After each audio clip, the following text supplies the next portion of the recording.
Bismillahirrahmanirrahim. Alhamdulillahirabbil alamin wassalatu wassalamu ala asyrofil anbiya'i wal mursalin wa ala alihi wasallam. Hadirin rahimakumullah, pada kesempatan kali ini saya akan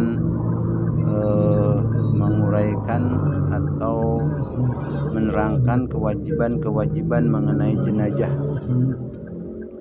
Kewajiban-kewajiban muslimin terhadap saudara-saudaranya yang meninggal dunia ada 4 hal, yaitu 1.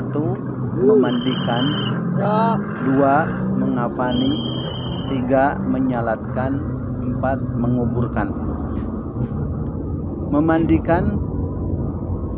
1. Memandikan. Syarat-syarat mayat yang dimandikan: A. Seorang muslim. B. Meninggal biasa, bukan mati syahid.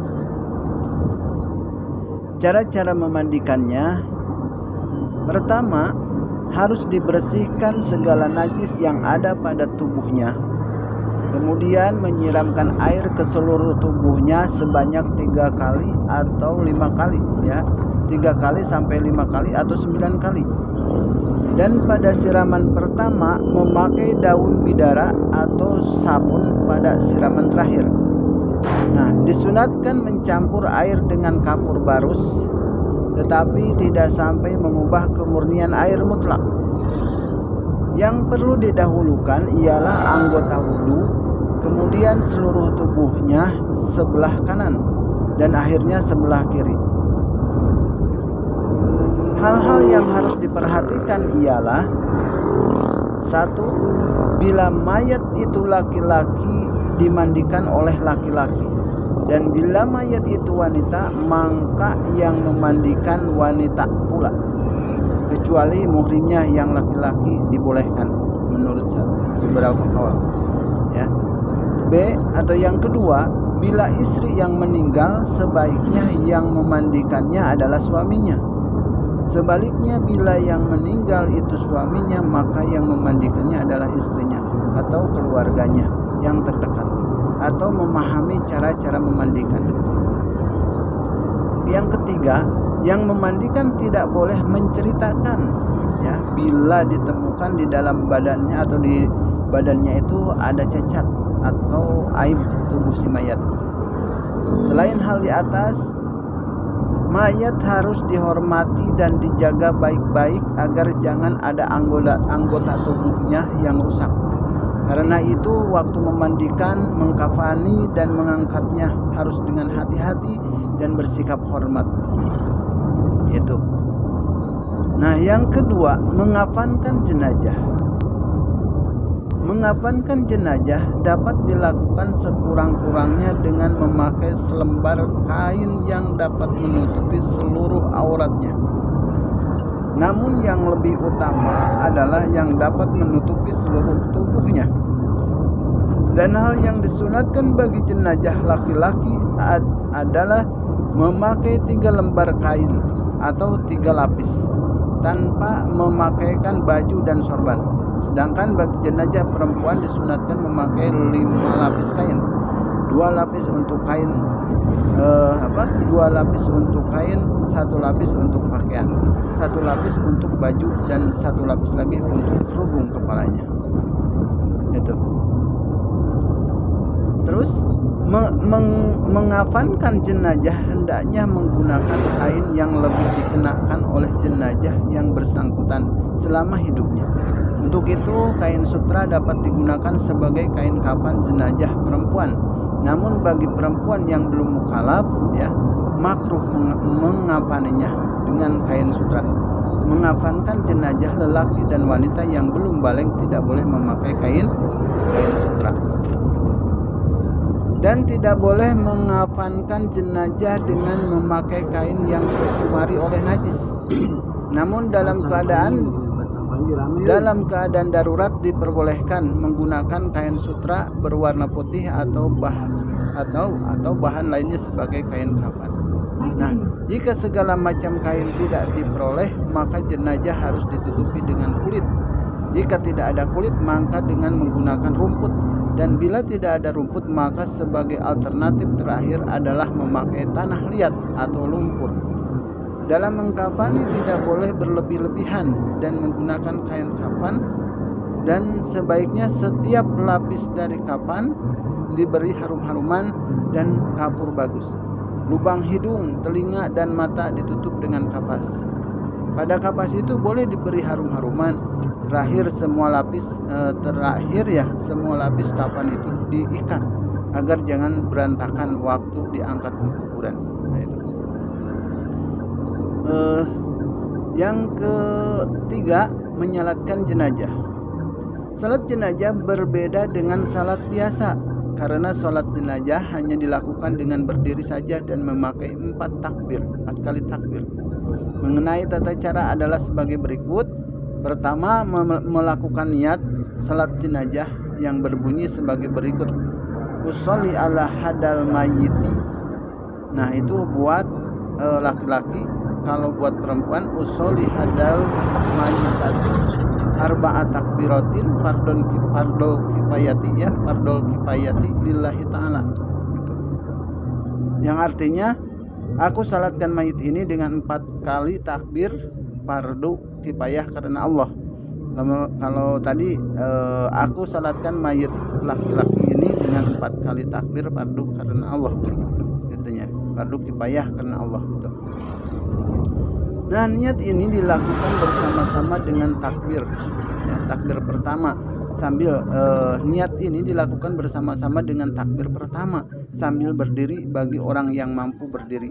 Dalam hal ini ketentuannya sama dengan salat biasa, yaitu niatnya, yaitu niat sebagai perbuatan hati dilakukan dalam hati, sedang takbiratul ihram adalah rukun qauli dilakukan dengan mengucapkan Allahu Akbar. Niat sehingga keduanya dapat dilakukan bersama pertama sambil berdiri bagi orang yang mampu berdiri, gitu kan. Yaitu niat sebagai perbuatan hati dilakukan dalam hati, sedang takbiratul ihram adalah rukun qauli dilakukan dengan mengucapkan Allahu Akbar, sehingga keduanya dapat dilakukan bersama-sama. Dengan kata lain, niat dimulai saat mulut mengucapkan huruf pertama dari lafaz Allahu Akbar, gitu ya.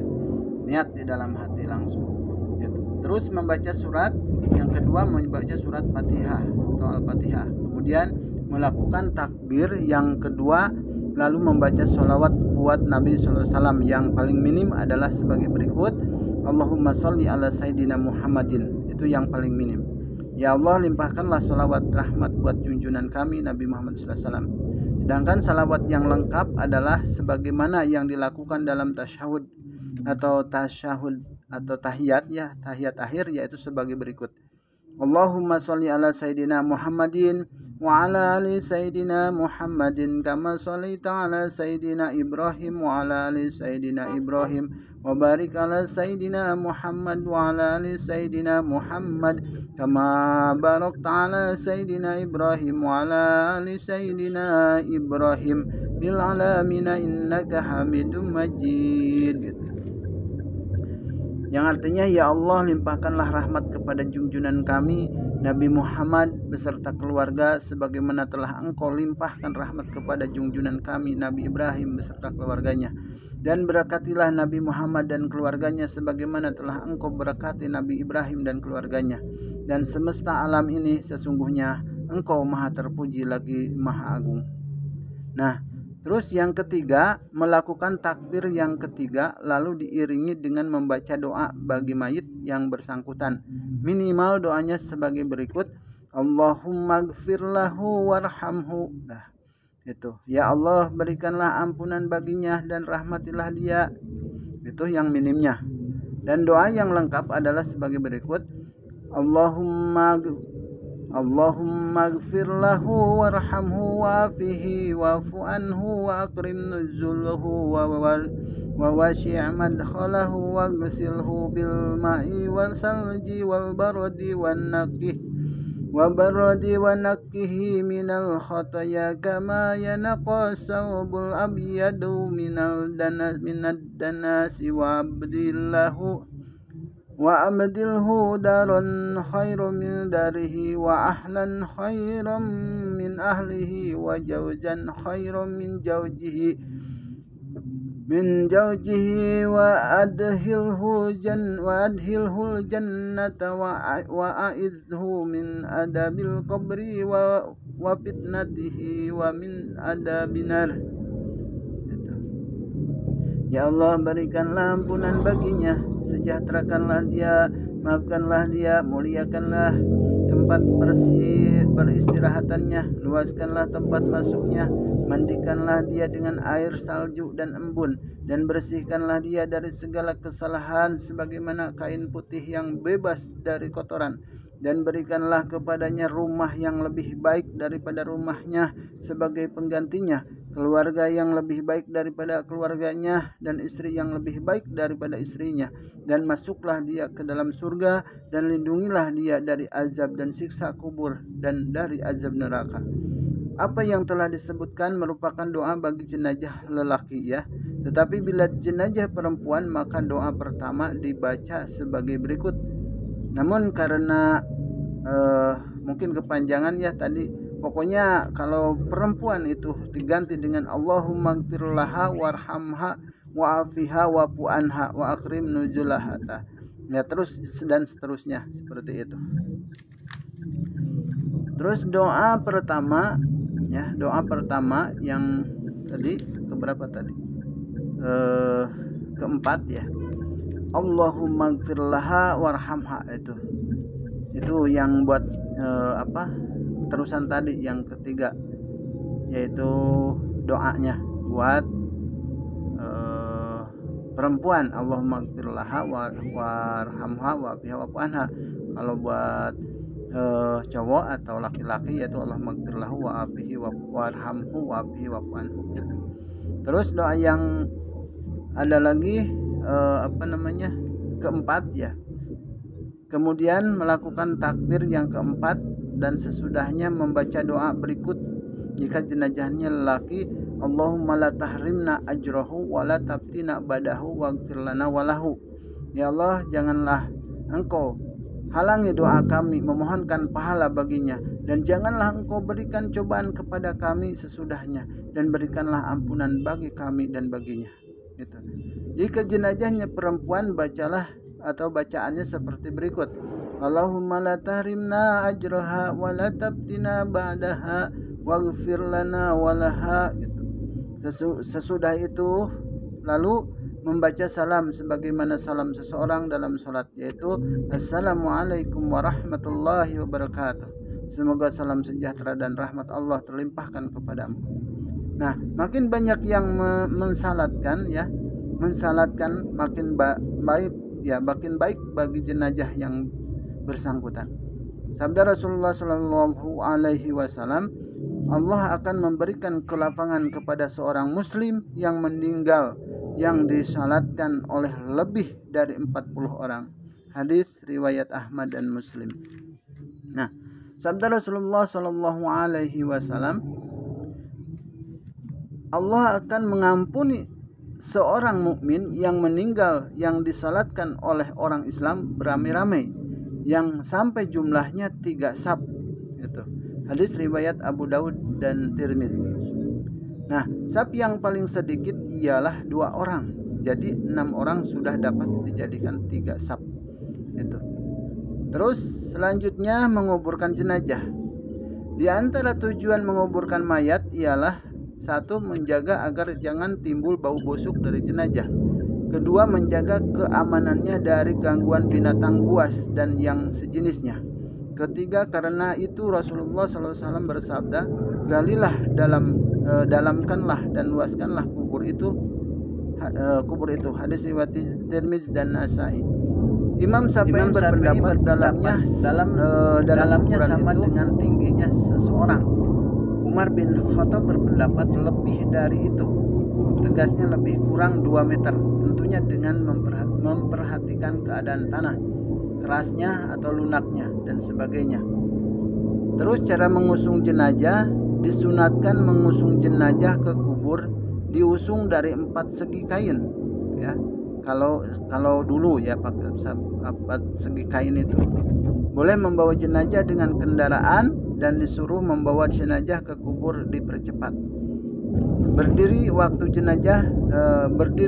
jenazah lewat. Nah, kalau kita melihat jenazah, maka kita harus berdiri menghormatinya.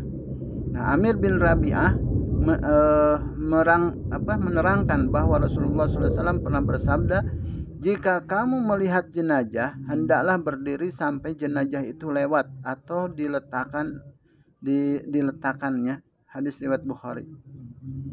Membaringkan jenazah di dalam liang lahat harus menghadap ke arah kiblat dan dibaringkan pada lambung kanannya.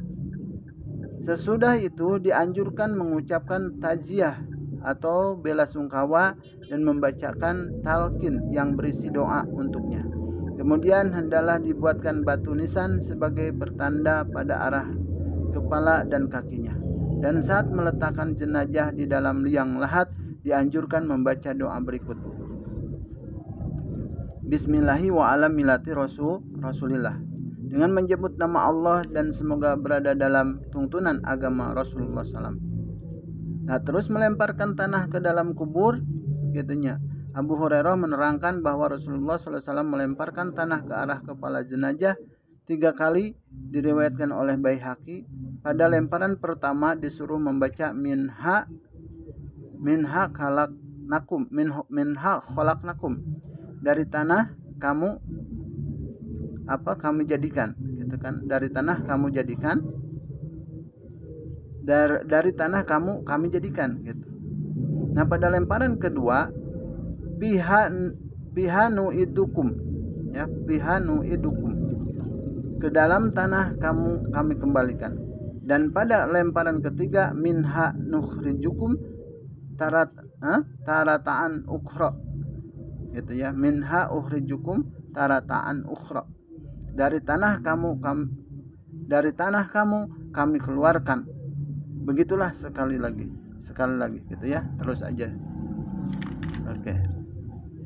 Terus setelah itu dikubur, ditutup, biasa pakai kalau di kampung itu pakai ketep atau papan dari yang agak keras gitu supaya kuat. Nah, setelah itu diuruk selesai. Nah, sesudah selesai, lalu di situ nisan itu ya tadi yang ciri-ciri itu harus ditancapkan di pas dadanya atau pas perutnya ini, pas dada sama perut gini.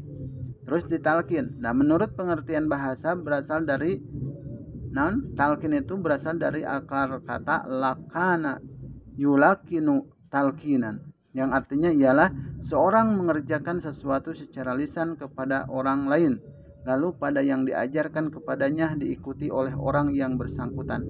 Hal ini berlandasan kepada apa yang dianjurkan oleh Rasulullah SAW melalui sabdanya yang mengatakan, lakinu mautakum bila ilaha illallah, lakinu mautakum bila ilaha illallah. Ajarkanlah kepada orang-orang mati di antara kalian kalimah tiada Tuhan yang berhak disembah selain Allah. Nah, bahwa orang-orang yang mati dapat mendengar apa yang dikatakan oleh orang-orang yang hidup telah disebutkan dalam berbagai dalil hadis, di antaranya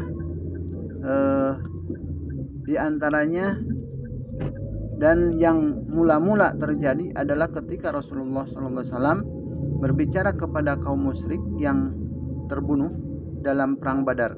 Mereka dikuburkan di dalam Kulaib, di dalam Kulaib Badar waktu itu, yaitu sebuah sumur tua yang terdapat di Badar. Berikut ini diterjemahkan bebas dari hadis tersebut, bahwa setelah mayat orang-orang musyrik dalam perang Badar dikebumikan, Rasulullah SAW bersabda, "Hei kamu sekalian, apakah kamu telah menjumpai ancaman yang telah dijanjikan oleh Allah Subhanahu wa taala kepada kalian?" Kami telah menjumpai, itu kata jawabnya, kami telah menjumpai apa yang telah dijanjikan oleh Tuhan kami kepada kami. Melihat Rasulullah SAW berbicara seorang diri para sahabat bertanya mengapa beliau melakukan hal ini. Kemudian beliau SAW menjawab, bukan hanya kalian saja yang dapat mendengar perkataanku, melainkan mereka pun dapat mendengarnya. Dalam hadis yang lain disebutkan bahwa apabila jenazah seseorang telah dimasukkan ke dalam kuburnya dan para keluarga serta ahlinya meninggalkannya, maka jenazah yang bersangkutan dapat mendengar suara langkah-langkah kaki mereka dan seterusnya. Memang pada prinsipnya segala sesuatu dalam masalah ini bergantung kepada amal perbuatan jenazah yang bersangkutan dan kadar keimanannya, sebagaimana yang disebutkan di dalam firman Allah Subhanahu wa taala, yusabbitullahu allazina amanu biqaulis sabiti fil hayati dunya wa fil akhirati wa yudillullahu dhalimina wa yaf'alullahu ma yasha. Allah meneguhkan iman orang-orang yang beriman dengan ucapan yang teguh dalam kehidupan di dunia dan di akhirat, dan Allah menyesatkan orang-orang yang zalim dan memperbuat apa yang dikehendakinya. Ibrahim ayat 27. Dan dalam hadis yang lain disebutkan bahwa dua malaikat yang ditugaskan melakukan pertanyaan kubur itu berkata satu sama lainnya, tidak ada gunanya lagi kita, tidak ada gunanya lagi bagi kita menanyai orang yang jawabannya diajarkan kepadanya.